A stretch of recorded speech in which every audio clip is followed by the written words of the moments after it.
today was an absolutely insane day of chess. Like some incredible, unexpected things went on today, and I'm going to start out with the game between Fabiano and Sindarov. We already know from round 3 and round 2 that these were the two guys that are looking like clear favorites. Obviously, I've been very impressed with Fabiano play, and Sindarov has not been playing bad himself, and I even said in round 3, these two guys are looking to be the clear favorites to win this tournament, but more so Fabi, because I've been watching his game so closely, but I was like, Sindarov is a close second, and after this game, they're looking to be neck to neck. So who will win this tournament, guys? Without further ado, let's take a look at this game. This game was an absolute masterclass from Sindarov, and Fabiano actually loses this game out of the opening with a very specific move that actually left me absolutely stunned, because in the first 3 rounds, he was not playing like this. He's already gained my trust from round 1 to round 2 and round 3. I trust Fabi to make the best decisions, but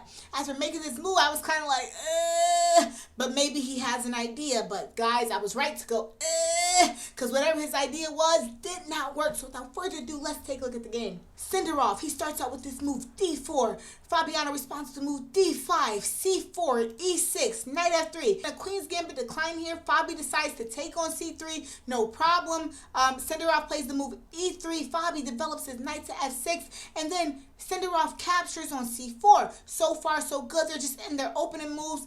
Immediately, Fabiano plays the move c5, asking Sindarov a question at the center. Sindarov gets castle. Now, Fabiano makes the move knight to c6, and then Sindarov plays the move queen to e2. a6, again, they're just in their opening moves, followed by knight to c3. b5, asking the bishop a question.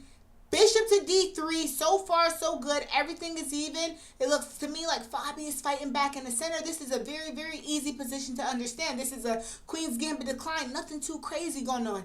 Then black makes this move bishop to b7, developing his light square bishop. White plays the move a4. Really good positional chess from Sindarov. And then Fabi plays the move b4, asking the knight a question. Now Fabi is pushing a lot of pawns here, but notice where his king is, right? He's pushing a lot of pawns, but his king is still in the center of the board. But it's not time to worry just yet. Fabi plays the move b4. That's a good move. And then Sindarov hops forward with his knight to e4. And in this position, I thought for sure Fabi's going to capture here on e4, play a move like bishop to e7 and get castle. But Fabi, in this game, for whatever reason, he's in like this attack mode. He's in full out attack. And this is why I say Fabi lost this game out of the opening with the move knight to a5. But the problem with knight to a5 from a strategic point of view, now you give your opponent to make this move. Knight captures f6, and now that the knight captures f6, you're about to ruin your king safety. Okay, Fabi was actually correct to take with his g-pawn, but by taking with your g-pawn now, your king is stuck in the center of the board here. It's not going to look good to castle long because you've pushed all these pawns, and it's not really going to look good to castle short because, you know, the g-file is wide open. To me, he got away from his opening principles. He got away from opening strategy. When you make the move knight a5, whatever you think you have going on here isn't going to work because your opponent has way too much counter with your king in the center of the board like this. And that is why knight a5 is such a bad decentralizing move. And you're weakening your king safety. Fabi, what are you doing, bro? Get back to the principles. That's what sets you apart in the first few rounds. My coach works with me a lot on things like this. Sometimes I just want to go after my opponent's king without having my king safe. Sometimes I just want to do things out the opening when my coach has to tell me time and time again, Kayla, it's not time for that. Complete your opening responsibilities first, and then you go for all that in the middle game. But Fabi made a mistake this game. With the move knight a5, it doesn't seem to be a huge deal right now, right? The eval bar still looks fairly even, but this is the move that lost him the game. From this point forward, Sindarov is able to get great move after great move, even a brilliant moves. I think he had 2 brilliant moves this game. He's able to get brilliant move after brilliant move, great move after great move, all because you decentralized your knight, left your king here, and it's just not good to play that way. I don't know if this was something in his opening prep, but I do know that is not sound chess, but I believe that Fabi will learn from this game and he will be better for it for the rounds to come.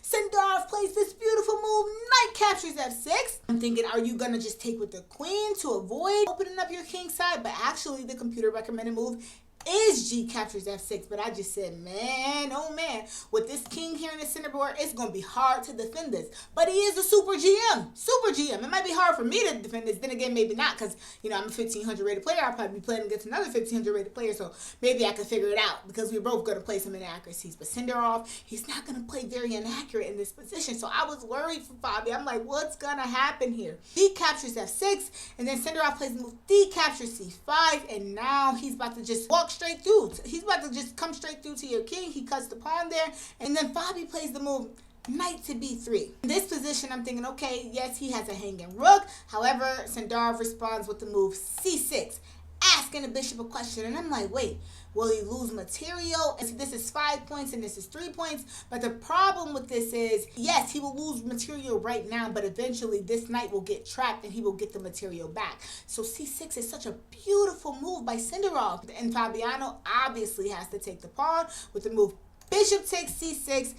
And now Sindarov gets to play some brilliant chess. Knight to d4, asking his unprotected bishop a question, and the thing is, yes, you could take the material, but again, eventually, that knight will not be able to get out of there, and he'll pick the knight back up, so white is going to win material in this position. And Fabi is forced to respond with knight captures d4, Sindarov captures back, and Fabi plays the move rook to g8, taking over this open file here. I was thinking that he would pick up this pawn, but I guess the pawn was not good enough for him. He didn't want the pawn. White then plays the move g3. Fabiano then plays the move f5. He's trying to control the dark squares with his dark square bishop, and then he wants his pawns to control the light squares, but it's just not going to be enough because your king is in the center of the board and you can't be there, especially not against a guy like Sindarov. So Sindarov then plays the move bishop to c4, just looking to eat him up on these light squares, but guess what? Fabi has a light square bishop too, so I'm thinking that maybe, just maybe, he'll be okay. And Fabi plays the move rook to g4. White then responds with bishop to e3, protecting his pawn now, and black plays the move bishop to d5, trying to trade off the light square bishops. But of course, he plays the move rook at a to c1. Fabi plays the move bishop to e7. Obviously, the light square bishop is going to pick up that free pawn. Now, Fabi plays the move king to f8. And at this point, guys, this move here took Fabi so much time, guys. Mind you, they're only on move 19. And after this move, he's got less than 12 minutes on his clock. Fabi is in trouble here. Sindarov plays the move rook to c1. Fabi plays bishop to e7. We're trying to run his king to safety, but it's just too late because after bishop to b5, Fabi plays the move bishop to f6, and that's just not the best move at all. Rook at f comes to d1. Look at how Sindarov is just using all his pieces. He's getting all of his pieces into the attack. Got this rook right down to c file. He's got all his pieces centralized. Sindarov is not the one to play with. He's not the one to play with in a position like this. He's really not. He's applying the pressure that black honestly is asking for, leaving your king like this. So he plays the move king to g7, again trying to run his king away. Bishop to c6, but guys, as you already know, it's just certainly too late. Rook to a5, bishop takes, rook takes. Fabi's trying to centralize all his pieces and try to fight back, but it is just too late with rook to c5. Fabi plays the move rook to d7. d5, he's doing this the right way. He coming straight down the center of the board, and he's causing Fabi some real problems. And again, guys, look at Fabi time. There's nothing he could do about it. He has to cut. Queen comes to f3. This game is just about over at this point. Bishop takes. Fabi knows it's over too. You know what I mean? There's no way to stop it. There's no way to stop it. After knight a5 and your king, you left your king in the center of the board unsafe like that. He's been playing defense this whole entire game, and he just didn't have the resources to stop this attack here. You know, I get it. I get it. You know, it happens. It happens. Sometimes we make bad decisions. In this position here, none of that happens if he simply plays this move. Knight captures, bishop captures. And right here, you have a fair game. That is how Fabi loses his first game in this tournament. Fabi finishes the first 4 rounds 2.5 out of 4. Sindarov 3.5 out of 4. But really, really good chess. My entire point of doing these recaps is because, and paying so close attention to the tournament, is because I just want to learn from these guys. I just want to learn. And in real time today, I learned Super GM pay for a mistake, like decentralizing a knight without having a safe king, and learning things like that. These are things that my coach tells me about all the time. All the time. And to see a super GM make the same exact kind of mistake, it's just like, wow. what my coach is saying is real. So, moving on to game 2. The second game that I'm going to cover from round 4 of the FIDE tournament is this game between Hikaru and Wei. Honestly, guys, I've been saying from round 1 of this tournament, Hikaru has absolutely no chance of winning this tournament. I've been saying that since he lost round 1 to Fabi. I didn't say that because he lost. I said that because the way that he plays chess. His chess is just not sound.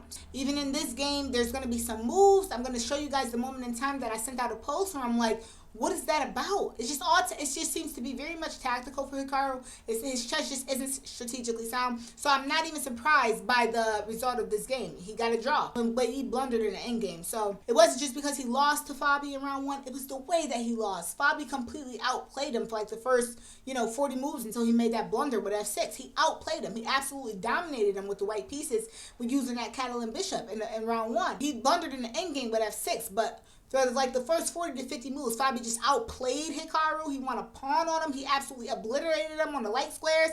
And from round 1, I knew he had no chance of winning this tournament because his chess play, not because of the standings, but because his chess play just is not as strategically sound as a Fabiano or a Sindarov. I've been saying that since round 1. Round 2, Esapinko outplayed Hikaru, but the thing was that Esapinko he was winning the game. It just seemed like he didn't know what to do with it. He had no real plan, even though he had the advantage. It just looked like he had no real plan on how to finish the game, and that's why round 2 ended in a draw. And then round 3, Anish Giri had the advantage against Hikaru. He had the advantage, but again, he's John Anish Giri. That's why they call him John Anish Giri, right? He had the advantage, but still went for the draw. I had not seen Hikaru outplay a single player this tournament yet. He has absolutely no chance of winning this tournament, but I did pay attention to this game because obviously coming in, everybody had their tiers list. Everyone had a tier list, and he was at the top of everybody's tier list. So, of course, I'm going to at least look at the game and see what goes on here. And again, guys, I was not impressed. I have not seen him outplay a single player in all 4 rounds. But anyway, let's have a look at the game, and let's see exactly what goes on.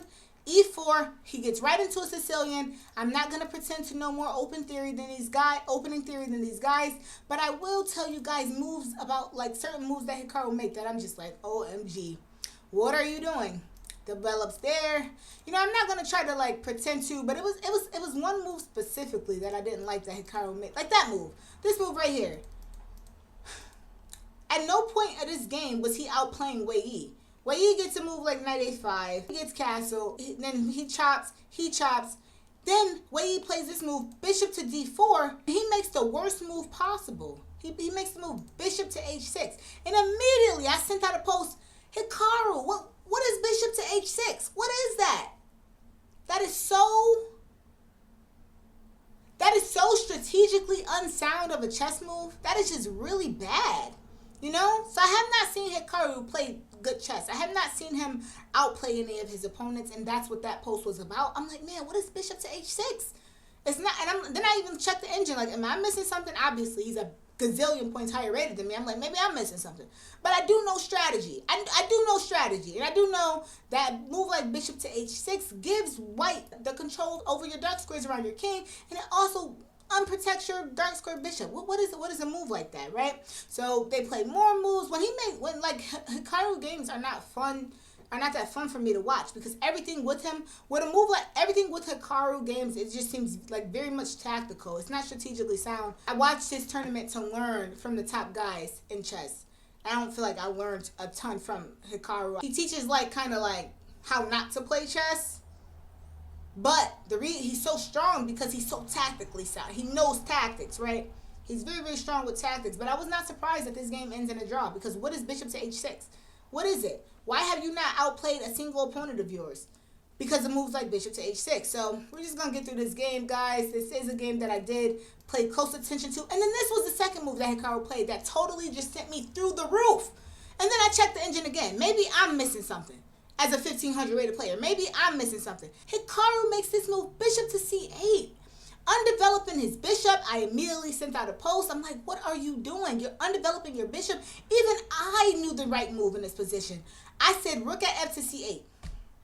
Okay? What we don't want to do, Hikaru, is develop our light square bishop, okay? And then leave this rook on f8 out of the game. Okay, well, are you afraid of this or something? This is nothing. You need to be getting your pieces centralized, and you need to be getting your pieces centralized. But what you don't want to do is back up. My coach has a name for that kind of chess. He calls it move and protect chess. Okay, move and protect chess is what that is. Maybe he was afraid of this, but this is nothing. This don't mean nothing. When I saw him make the move bishop to c8, I said, oh my goodness. Even I'm like, what's wrong with this? That is clearly the better move. But he undeveloped his bishop, okay, and he keeps a rook on f8. And even the #1 computer recommended move during the game, the computer said rook at f to c8, which is a beautiful move. But Hikaru undevelops his bishop with the move bishop to c8. And it's moves like this: bishop to h6, bishop to c8. How I know Hikaru has no chance of winning this tournament? We all love Hikaru, and he looks so sad he hasn't won a game yet. But it's like, bro, moves like this, bro is not going to win a game. He's just not. He will win a game eventually, though, because a lot of people, everybody is not playing as strong as Fabiano. Everybody's not playing as strong as Sindarov, right? Some of them, a lot of players in this tournament are playing move and protect chess. A lot of players in this tournament are not playing fundamentally sound, and those players will continue to draw like these two players did here, or one player will get more lucky than the other, but he's not outplaying his opponents. That's why I don't think Hikaru has much of a chance of winning this game. But anyway, guys, moves like bishop to h6, bishop to c8 is what shows me the type of player that Hikaru is. And it's not the playing strength necessary to win the FIDE Candidates tournament when we see the way Fabi's playing, apart from round 4 with the move knight to a5, and how Sindarov is playing, which is absolutely solid, great chess. So from here, bishop c8, white puts his knight on d1. I didn't love that move, but the computer said it was okay. And they just have a game here. But again, I'm already unimpressed by this game. I was super duper unimpressed. But of course, I'm going to pay attention to it because, again, Hikaru was on everybody's tier list. He was the top player to win. But he didn't outplay Wei Yi at all. And Wei Yi just blunders. He blundered around 3 against Fabi. And now he blunders again. I'm going to show you guys. Watch. He blunders again. And he hands Hikaru the game on a silver platter. He literally blunders. He blunders right here. Ooh. He blunders right here with king to h2. Handing Hikaru the game on a silver platter. And even Hikaru could not win this position. He couldn't win it. And this is just an end game where he's completely better. And that's kind of sad. That's kind of tough for him. I don't get it, actually. I don't understand. He's like a super GM. He's like the highest rated player in this tournament. He's supposed to be able to win this stuff. So this is pretty sad. I mean, Wei Yi blundered. He literally gave him the game. He literally blundered in the end game. But then, Hikaru finds this move. So he's decent in simpler positions. But as far as strategy and the opening and middle game, I just don't see it from Hikaru. And guys, again, this is my perspective, and this is all based off of the chess that I see. Like decentral, like moving his bishop to h6, undeveloping his light square bishop, things like that. And he's been doing these kind of things all 4 rounds. That's why Fabi outplayed him, and that's why he drew round 2 and round 3, and that's ultimately why this game was a draw before king to h2. But then Wei Yi blundered, and even after Wei Yi blundered, Hikaru goes on to draw this game. After rook at h to f1, this game goes on to be a draw. It goes on to be a pretty even position. Wei Yi just finds great move after great move. See? Wei Yi's just going to go ahead and find some great moves in this position, and he's going to be able to force a draw here, guys. So, I'm going to be paying attention to Hikaru games because, he's supposed to be, everybody had him as the best. Everybody had him as the guy who was going to win the tournament. Everybody had Hikaru as the guy who was going to win the tournament. That's why I'm still paying attention to a lot of his games, but so far I am not impressed. But I will definitely... I watch Hikaru streams all the time. He's a cool guy, but as far as his chess in this tournament, I think he has 0 to no chance, especially when we see the level that people like Fabi and Sindarov are playing on. He just has no chance. And Wei Yi, bro, just keeps blundering. He blundered in round 3. He blundered again. Maybe after the rest day tomorrow, he'll get some rest and stop blundering. We covered Sindarov beat Fabiano in my opinion, Fabi just made a very, very bad choice. He made a very, very bad decision not to open him, but I believe that he will be better for it. I think he'll take a look at that game and say, I cannot make moves like knight a5. It's just not worth it. It's just not worth the counterplay that I give my opponent. I believe that that will be his major takeaway from that game, or something to that sort, right? Just my opinion, my perspective. And then Prague and Blue Bomb drew. You know what I mean? I think at this point, Blue Bomb has drawn like all of his games. Esapinko lost to Anish Giri. Glad to see Anish actually went for a win, okay? And as you guys already know, Hikaru and Wei Yi drew as well. Fabi and Sindarov, Hikaru and Wei Yi were the two major games that I paid attention, like close, locked in attention to. Sometimes it can be very difficult to follow all the games with really, really learning something and follow all of them with such intensity, right? And like I said, guys, I don't think Blue Bomb, Esapinko, or Hikaru has a chance of winning this tournament. I said that as a result of round 2. And I also, after today and yesterday, I don't think Wei Yi is a favorite at all. I have not completely X'd out Anish Giri, and I have not completely X'd out Prague. So right now, we're still looking at Fabi, Sindarov, Prague, and Anish Giri. But the other guys, you know, they'll score their half points, and I think that'll be that. That's just my perspective at this point. But Blue Bomb, Esapinko, and Hikaru, they've been out for me since round 2. After round 2. Hikaru was out for me after round 1. But round 2 confirmed that decision. Esapinko as a result of round 2. Blue Bomb as a result of round 2. Wei Yi as a result of round 3 and 4. The guy just keeps blundering. Anish Giri, we got to see. Will he continue to get wins or keep drawing? And then Prague, bit of a risky player. I don't know. But the clear favorites to win this tournament is going to be between Fabi and Sindarov. And you better believe the next time that they play, it will be a show. It will be an absolute must-see TV, and I will be there to absolutely see it. Thank you guys so much for watching this round 4 recap on the FIDE Candidates Tournament, and I will see you in round 5. Talk soon.